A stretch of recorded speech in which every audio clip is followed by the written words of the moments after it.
Le festival de l'oiseau se poursuit en baie de Somme. Parmi les lieux à ne pas manquer, il y a bien sûr le parc du Marcanterre. Cette superbe réserve accueille de nombreuses espèces, des espèces fragiles, les prédateurs sont nombreux. Heureusement, la nature est bien faite, les oiseaux sont de grands amoureux. Une nouvelle génération s'annonce. Un reportage de Sabine et Bernard Godard.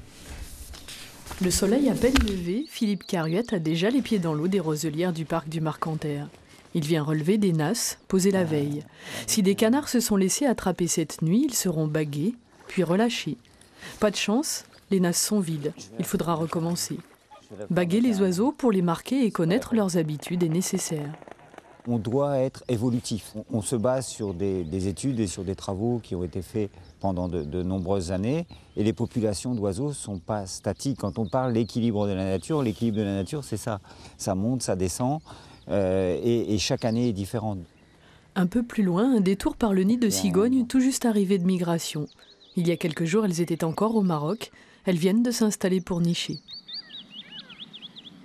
Où est passé le mâle? Sur le matin, ils sont toujours deux sur les nids.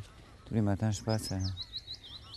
Mauvaise nouvelle, le mâle, c'est sûr, ne reviendra pas au nid.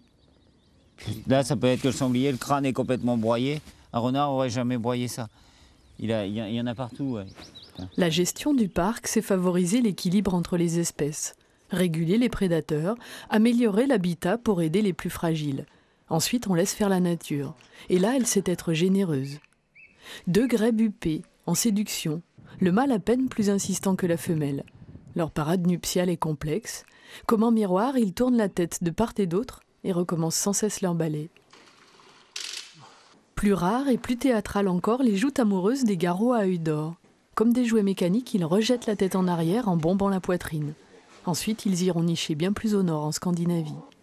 Alors, il y a une particularité qui est étrange chez le garrot, c'est qu'il niche dans les arbres, dans les vieux trous de pic.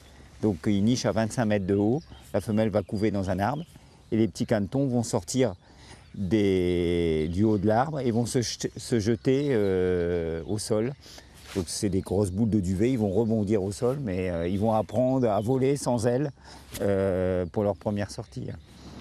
De l'autre côté des dunes, sur le banc de l'Illette, un grand labe. Exceptionnel sur la côte, il préfère d'ordinaire les espaces du large.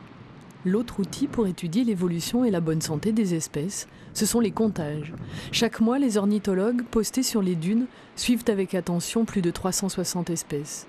La baie de Somme, préservée, offre une halte de choix sur le trajet des migrations.